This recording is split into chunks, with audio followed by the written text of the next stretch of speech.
You are bad luck. Do not come back. That was the text. Sent by my mother at 11:51 p.m. A second later, another notification popped up.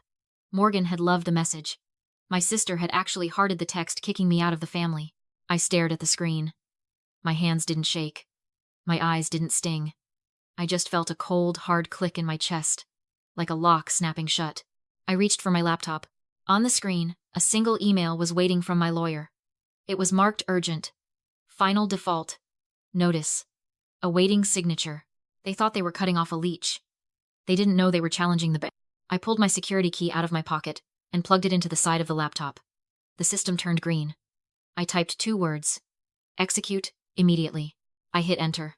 And just like that, I wasn't their daughter anymore. I was their landlord. To understand the execution, you have to witness the crime. 3 hours earlier, I stood on the porch of the estate, my knuckles white against the doorbell.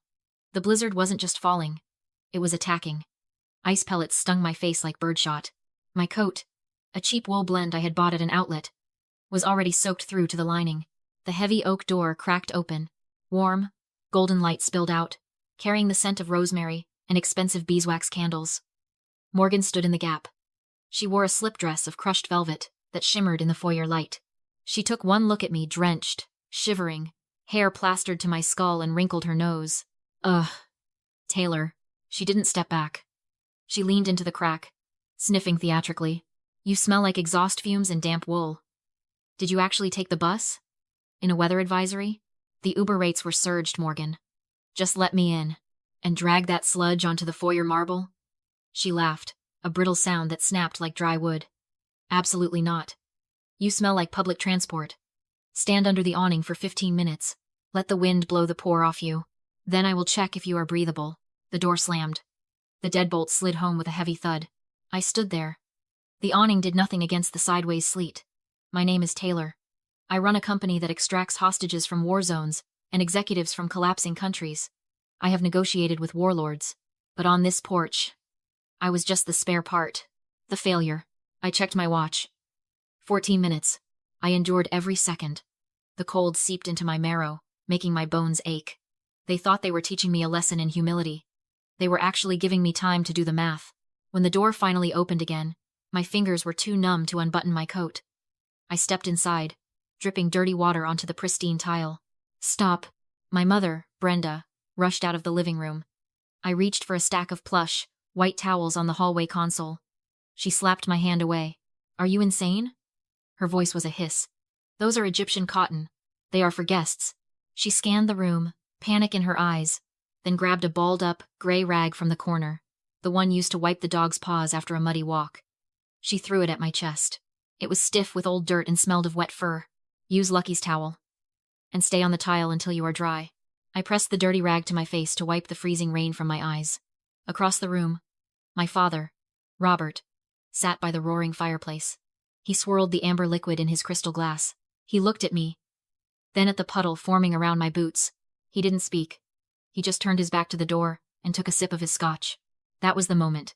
The last shred of hope that this family loved me dissolved, replaced by simple, cold arithmetic. Dinner was served under the antique crystal chandelier, but the air in the room was so thick with tension you could choke on it. I walked toward the table. There were 4 places set with the good china the Royal Doulton set my grandmother had bought in London. Morgan was already seated. She looked up, saw me approaching the empty chair next to her, and immediately dropped her orange Hermes bag onto the cushion. Taken, she said. Her voice was flat. There are 4 chairs, Morgan. There are 4 of us. This is a $20,000 Birkin, Taylor. The leather scratches if it touches the floor. And honestly, it is worth more than your entire life. So it gets the seat. She patted the bag like it was a pet. Grab the stool from the kitchen island. You are used to bar seating, aren't you? Brenda set the turkey down with a heavy thud. Just get the stool, Taylor. Don't make a scene. Your father is all ready. She glanced at the head of the table. Robert wasn't looking at us. He was staring into his wine glass, his face flushed a dangerous shade of crimson. He snapped his fingers at Mom. The letter, Brenda. I know you hid it. Mom froze, the serving spoon hovering over the mashed potatoes. I don't know what you are talking about. The certified letter. Robert slammed his hand on the table, making the silverware jump. I saw the mail carrier scan it. The IRS doesn't send certified mail for a friendly chat. Did you hide it in the study? If they audit the offshore accounts because you were too stupid to. Not in front of her, Mom hissed, jerking her head toward me. Robert turned his glare on me. Right, the spy. I dragged the wooden stool in from the kitchen and sat at the corner of the table. My chin barely cleared the tablecloth. I looked like a child being punished. Thunder rattled the window panes. The chandelier flickered once, twice, casting long, dancing shadows across their faces. I didn't touch the food. I just stared at my watch. 11:38 p.m. Why aren't you eating? Morgan asked. She was tearing into a roll, butter dripping down her thumb. Oh, wait. Are you sulking? Is the little bus rider sad she didn't get a real chair? I watched the second hand sweep past the 12:10, I whispered. Excuse me? 9. 8. Morgan stopped chewing. She looked at Mom. She is doing it again. She is being a freak. 7. 6. Stop it, Robert barked. Stop counting. I looked up. For the first time all night, I smiled. It wasn't a nice smile. It was the smile of someone who knows the end of the movie. Can you hear it? I asked softly. The room went silent. Just the wind howling outside. Hear what? Morgan's voice wavered. The blades, I said. They are coming to collect the debt. The world turned off. 1 second. The chandelier was flickering against the storm. The next, the room plunged into absolute, suffocating blackness. My father's crystal glass hit the floor with a shatter. The smell of expensive scotch filled the air instantly. They cut the line, Robert screamed. It wasn't the voice of an arrogant patriarch anymore. It was the high, thin shriek of a guilty man. It is a hard cut. They do this before they breach. I told you, Brenda. I told you the Cayman transfer was flagged. Robert? Mom's voice trembled from the direction of the kitchen. Who is here? Is it the wind? It is the feds. The IRS. Dad was hyperventilating now. I heard the scuffle of fabric on the rug. He was actually crawling on his hands and knees. They found the offshore accounts. They are here to seize the house. A beam of harsh, blue-white light slashed through the black. Morgan had fired up her phone's flashlight. The beam swung wildly, illuminating terrified glimpses of the room. A spilled wine bottle bleeding into the tablecloth. My mother clutching her pearls. My father huddled under the heavy oak dining table like a frightened animal. Then the light hit me. Morgan steadied her hand. The beam pinned me against the wall like an insect. I squinted against the glare, but I stayed seated on my wooden stool, hands folded in my lap. You, she hissed. She sounded unhinged. You did this. You texted them while we were eating. I haven't moved, Morgan. Liar. You are the rat. You tipped them off about the audit to get back at us. She took a step toward me, the light shaking in her grip. You witch. You brought this down on us. Thrum. The floorboards jumped under my feet. It wasn't wind. It was a rhythmic, percussive impact that hit the house like a physical blow. The crystal wine glasses on the table began to dance. Clink. Clink. Clink. That is not a car, Mom whispered. She pressed her back against the refrigerator. Robert. That is not a police car. It is a tactical unit, Dad moaned from under the tablecloth. Heavy transport. They brought the battering ram. Oh God, I am going to prison. The vibration intensified. The windows rattled violently in their frames. Dust drifted down from the ceiling as the house began to shake in time with the mechanical heartbeat outside. I looked at the terrified faces of the people who had mocked me 5 minutes ago. They were stripping themselves bare, confessing their crimes to the dark, terrified of a monster they couldn't see. But I knew exactly what was out there. The noise stopped being a sound. It became a physical assault. The air pressure in the room plummeted. My ears popped painfully. On the mantelpiece, the heavy crystal vase vibrated to the edge of the marble and exploded on the hearth, showering the rug with glass. Then, the sun came out at midnight. A blinding, celestial white beam blasted through the bay window. It wasn't a flashlight. It was a searchlight, the kind used to hunt fugitives in a prison break. It swept the dining room, burning away the shadows and turning my family into pale, trembling ghosts. They are breaching, Robert screamed. He pressed his face into the Persian rug, covering his head with his hands. Brenda, get down, they have snipers. He looked up, squinting into the nuclear glare, and saw me. I was still sitting on the stool, hands resting calmly on my knees. His eyes went wide. Panic replaced the arrogance. He scrambled toward me on his hands and knees, grabbing the hem of my wet jeans. You, he gasped. Taylor, you go out there. What? Go out there. He yanked my leg, his fingernails digging into my ankle. Walk out the front door with your hands up.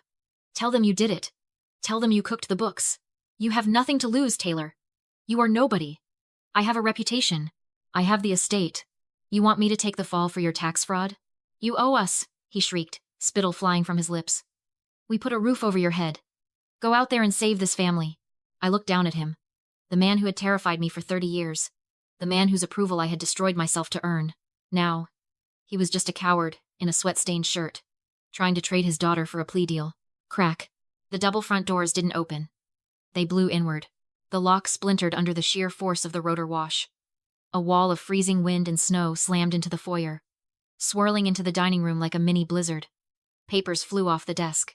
The curtains whipped violently, knocking over a lamp. Through the open door, the monster was visible. Hanging in the black sky, just 50 feet above the lawn, was a Leviathan, a Sikorsky S-92, blacked out, its rotors slicing the storm clouds, fighting the gale to hold its position. Figures were descending. 3 men in full tactical gear dropped onto the lawn, unhooking from fast ropes. They moved with terrifying precision, weapons low, helmet lights cutting through the snow. They marched up the steps, their boots heavy on the marble. "Don't shoot!" Morgan screamed, throwing herself behind the sofa. "I don't know him. I don't know anything about the money." The lead figure stepped into the dining room. He was a giant, encased in black body armor, rain streaming off his visor. He scanned the room. He saw my father cowering on the floor. He saw my mother weeping by the fridge. He stepped right over my father's legs. He walked straight to me. The soldier reached up and unclipped his oxygen mask. It was Captain Reed, my head of security. He looked tired. The flight through the blizzard had been brutal. He didn't yell freeze. He didn't pull out handcuffs. He reached into a waterproof pouch on his vest and pulled out a sleek, noise-canceling headset. "Ma'am," he shouted over the roar of the engines. He held the headset out to me like it was a crown. "Apologies for the dramatic entry. The storm grounded the light birds. We had to bring the heavy lifter." I stood up. My father let go of my ankle, staring up at Reed with his mouth hanging open. "What?" Robert whispered. Reed ignored him. He looked only at me. "The board is assembling, ma'am. The Tokyo merger vote is in 20 minutes. They need your biometric key to authorize the acquisition." I took the headset. I put it on, the noise-canceling cups instantly muting the roar of the helicopter to a distant hum. "Thank you, Captain," I said. "Let's go." "Taylor?" Morgan's voice was tiny, coming from behind the couch. "What? What is happening?" I tapped the headset, adjusting the mic. "Work, Morgan. It is called work." I stepped over my father's legs. He was still sprawled on the carpet, staring at the ceiling like a man who had just seen a ghost. "Taylor?" Morgan stood up from behind the couch, her voice trembling. "Wait. The house? You can't just leave us here with the police coming." "There are no police, Morgan. Not yet. But the raid. I own the mortgage," I said. The silence that followed was heavier than the storm. "Meridian Trust," I said, letting the name hang in the freezing air. "The blind holding company that bought your distressed note 3 years ago? That is me." I signaled to Reed. He handed me a tablet. I tapped the screen and turned it toward them. Clause 14. Section B. The Morality and Solvency Protocol. The tenant must remain free of federal investigation and maintain personal solvency. Robert, you have the IRS audit. Morgan, you have 6 maxed-out credit cards and a lien on your vehicle. I locked eyes with my father. The lease is void. This is an eviction. Reed stepped forward. He didn't produce a weapon. He produced a piece of paper stamped with a federal seal. "Court writ of seizure," Reed barked. He pulled a clear, plastic evidence bag from his vest and held it open in front of Morgan. "Ma'am." "Place the item in the bag." Morgan clutched the orange leather to her chest. "My Birkin? You can't take this. It is a gift. It is listed collateral against the defaulted debt," Reed said. His voice was iron.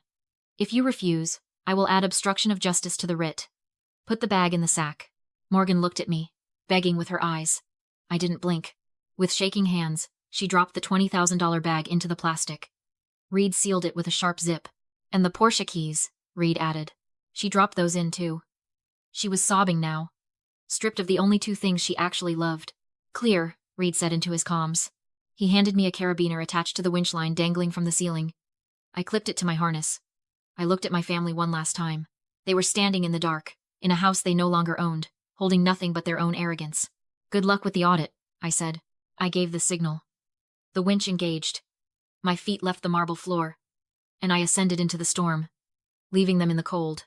The winch pulled me up through the swirling snow, and for a moment, I was dangling between 2 worlds, the frozen hell below and the steel sanctuary above. Then, Strong hands grabbed my harness. Captain Reed pulled me onto the diamond plate floor of the Sikorsky. The heavy sliding door slammed shut, sealing out the wind, the cold, and the screaming family I left on the lawn. The silence inside the cabin wasn't empty. It was heavy, with the hum of turbine engines and the smell of aviation fuel. I unclipped the harness and sat on the bench seat.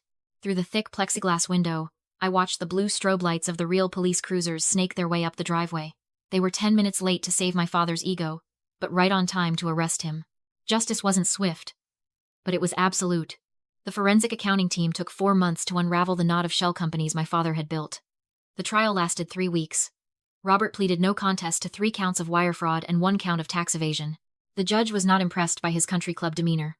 She sentenced him to 6 years in federal prison, with eligibility for parole only after he served 4. The court also ordered restitution of $1,420,000. Morgan didn't fare much better. Without the family trust to cushion her fall, reality hit her like a freight train. She filed for Chapter 7 bankruptcy 45 days after the raid. The last I heard, the Porsche was auctioned off for $60,000 to pay her legal fees. The neighbors, the ones she tried so hard to impress, didn't rally around her. They gossiped.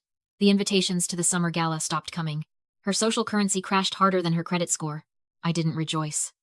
I didn't pop champagne. I just signed the paperwork to sell the estate and wired the proceeds to a charity that supports financial literacy for at-risk youth. 6 months later, the ghost tried to haunt me one last time. It was a Tuesday morning. I was sitting on my balcony, drinking coffee, watching the sunrise over the city skyline. The air smelled of jasmine and exhaust, the scent of freedom. My assistant had dropped off the mail. On top of the stack was a plain white envelope. The return address was a correctional facility in upstate New York. The handwriting was jagged, desperate. I opened it. Taylor, it read. I did it for us. I am still your father. You owe me a visit. We need to talk about the appeal. He was still trying to negotiate. He still thought he had leverage. I looked at the letter. My pulse remained steady. My hands were still. A year ago, this letter would have sent me into a spiral of guilt and obligation. I would have agonized over the definition of duty. Now, I just saw ink on paper. I didn't burn it. I didn't rip it into dramatic little pieces. I walked inside, dropped the letter into the shredder, and watched the cross-cut blades turn his manipulation into confetti. I took another sip of coffee and went to work. That evening, I had dinner with Reed and my new operations director, Sarah. We sat at a corner table in a noisy bistro, sharing plates of pasta and cheap wine. We laughed about a logistical mix-up in Sudan until our sides hurt. Nobody insulted my clothes. Nobody made me sit on a stool. Nobody demanded I shrink so they could feel big. This is the lesson I paid a mansion to learn. Psychologists call it the scapegoat mechanism. Toxic families are like a cult. They have a shared delusion that they are perfect, that they are special. But deep down, they know they are broken. Robert knew he was a fraud. Morgan knew she was shallow, but they couldn't face that truth. It would destroy them. So, they needed a trash can. They needed someone to dump all their shame, their failures, and their insecurity into. That was me. As long as I was the bad luck, they could be the good family. As long as I was the failure, they could feel like successes. I stopped being their trash can. And the moment I refused to carry their garbage, they drowned in it. If you are listening to this, and your stomach hurts every time you pull into your parents' driveway, listen to me. Silence is the loudest scream. I spent years trying to explain myself, trying to defend my choices. It never worked. Explanations are just fuel for their fire. Real power moves in silence. You don't need to announce your departure. You just leave. You have to understand the sunk cost of blood. This is the hardest rule. We are programmed to believe that shared DNA is a suicide pact. We think we owe them loyalty because they gave us life. But a family that requires you to cut off pieces of your soul to fit in is not a family. It is a hostage situation. You are allowed to walk away from people who hurt you, even if you have their eyes. Success is the best exorcism. I couldn't heal in that house. You cannot get well in the same environment that made you sick. I had to build a fortress of competence and financial independence so high that their insults couldn't reach me. Look at your phone right now. Scroll through your contacts. Who is the person you are afraid to tell your good news to? Who is the person who makes you feel small just by seeing their name pop up? That person is an anchor. They are dragging you to the bottom of the ocean to drown with them. Cut the rope. I am Taylor. And I am free.